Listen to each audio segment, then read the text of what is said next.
ایک ایسی عورت جس کی مثال رسول اللہ صلی اللہ علیہ وآلہ وسلم نے نایاب کوے سے دی ہے۔ امارہ بن خزیمہ سے مروی ہے کہ ہم حج یا عمرے میں عمرو بن عاص رضی اللہ تعالیٰ عنہ کے ساتھ تھے۔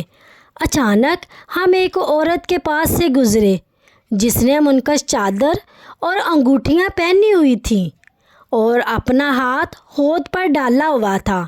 عمرو نے کہا، اس گھاٹی میں ہم رسول اللہ صلی اللہ علیہ وآلہ وسلم کے ساتھ تھے۔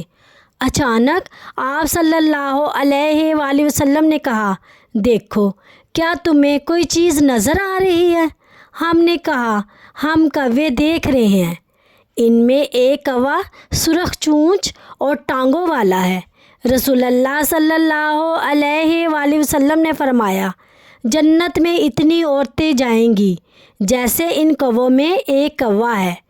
اس حدیث میں رسول اللہ صلی اللہ علیہ وآلہ وسلم نے مثال دے کر بتایا کہ جنت کی خوش نصیب عورتیں دنیا میں نیک کردار، تقوی اور اللہ کی اطاعت کی وجہ سے ممتاز ہوتی ہیں، جس طرح کووں کے جھنڈ میں سرخ چونچ اور ٹانگوں والا کوا نایاب تھا، اسی طرح سچی ایمان والی اور صالح عورتیں بھی خاص مقام رکھتی ہیں۔